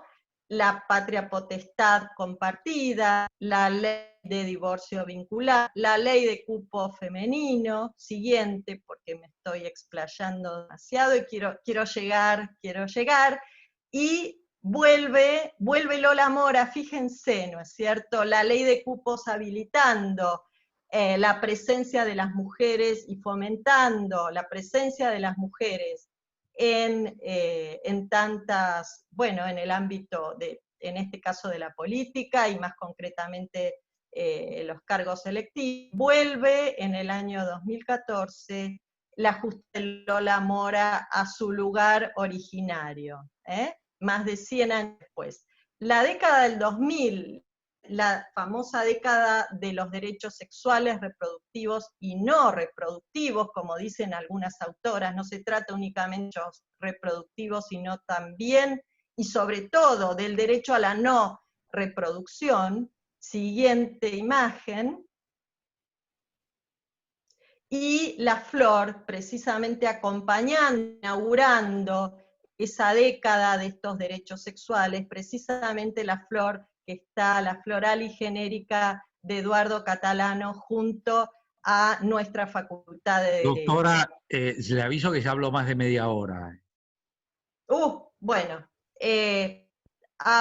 Sigo, ya termino rápido. Ya estoy terminando. Las leyes contra la violencia de género, ahí hay un Strasberg por ahí. Siguiente, y ya termino. Siguiente. Bueno, las normas donde aparecen las disidencias, estoy hablando del eje, el colectivo del LGBTI+, imágenes que se ven en nuestra ciudad. Siguiente, por favor. Esto es la estación, estación del subte, bueno, H, la estación que queda en Carlos Jáuregui del subte H, ¿no? Siguiente, por favor. Ahí está. Bueno, y llegamos al momento actual con falda y su barbijo rojo. Nada más. Termino con esta frase porque me parecía que es muy interesante, ¿no? Siempre que el arte acontece, se produce en la historia un empuje y esta comienza o recomienza. Una frase de Heidegger. Siguiente. Espere, que vuelvo. Había una última imagen. Pensé que era la última. Espera, no. sí. Si podés, si no, no importa porque... Pensé que era la última. Como estamos súper excedidos... No importa, no importa. A ver. La 56, ahí está. Era para que vean cuáles fueron imágenes que a mí me inspiraron en esta exposición. A ver si podés. Ahí está. Mafalda y el mundo, pero también Susanita. Y bueno, ahí está. Y esto es producto del equipo de investigación. Bueno, ahora sí, termino. Me callo. Muchas gracias. Muchísimas gracias. Gracias, querida profesora. Yo te dije que no alcanzaban las imágenes para el tiempo que tenías. Hay unos cálculos que son matemáticos, que es 1 minuto por imagen, es invencible eso. Pero bueno, qué buenas, y evidentemente la invitación para que hagan el curso. Quienes están haciendo el programa de doctorado, no se pierdan el curso de la doctora que empieza ahora dentro de unos días. Bueno, la verdad es que nos hemos quedado sin tiempo para preguntas. Así que lo que sugiero es que las preguntas o intervenciones nos las manden al departamento por email y nosotros se las reenviamos a la expositora que ustedes indiquen, y entonces esa expositora luego les responderá la pregunta o la intervención que hagan. Porque habíamos combinado en terminar el evento a las 7 y nos estamos pasando de las 7 en este momento. Así que decirles que agradecemos muchísimo desde el departamento a Claudia por haber tenido la idea y por haber hecho todo lo posible para que esto fuera una realidad. Y a Natalia y a Andrea, que estaba disfrazada de Horacio. A ella siempre le gustó el tema del mercader de Venecia, cuando Porcia se hace pasar por el juez, y ahora ella está haciendo algo parecido, pues está haciendo pasar por Horacio Arce, que es el marido, siguiendo los pasos de Porcia. Entonces, vamos a continuar, vamos a seguir. Ezequiel, pensé que te tenías que ir, pero como te veo que estás, te voy a pedir entonces que, en tu carácter de presidente del Instituto de Investigaciones de Historia del Derecho, seas quien dé unas palabras de cierre y luego nos despedimos. Adelante, Ezequiel, ya tenés micrófono, ¿eh? Bueno, muchas gracias, Ricardo. No, tenía y tuve que salir, pero escuché varias de las intervenciones y realmente me parece, además de felicitar a las 3 expositoras, además de recordar que ahí en el público también está otra colega nuestra que seguramente está con ganas de participar, que es la doctora Susana López, que la vi por ahí, porque hay varios miembros de nuestro instituto, también algún varón, como el doctor Mario Márquez, que siguió esto. Creo que tomo la propuesta, la idea tuya, porque además también de las 3 expositoras, 2 son miembros de nuestro instituto, y Andrea es muy amiga de nuestro instituto, o sea que realmente es algo del instituto, no de la dirección del instituto, sino del instituto, que son sus miembros.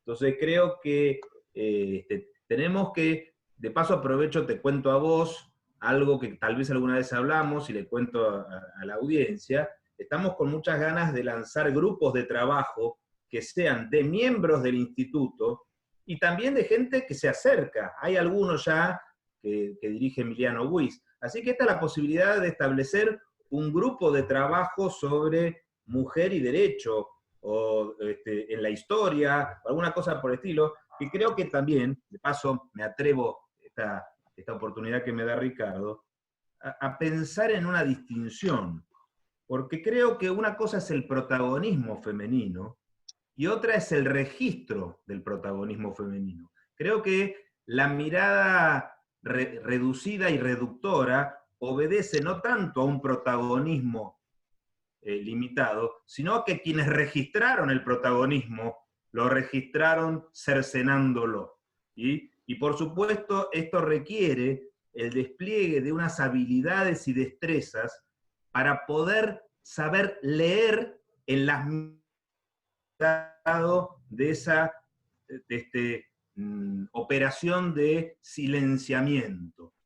Para esto realmente es importante, me parece que además, ya que Claudia y Natalia han trabajado en esto, serían las personas que naturalmente desde el instituto y desde el departamento pueden dirigir ese grupo de trabajo. Así que ya las invito a que se hagan cargo de la tarea y que a su vez inviten a quienes estén interesados. Les agradezco a las 3 y le agradezco también a Ricardo, que siempre impulsa todas estas cuestiones, donde él muy bien también, cuando habló de la persecución y habló de la discriminación, nuestra tarea como juristas es una tarea también de defensa de los derechos actuales, no es solamente una cuestión abstracta, erudita, reservada, es una tarea de militancia en el mejor y más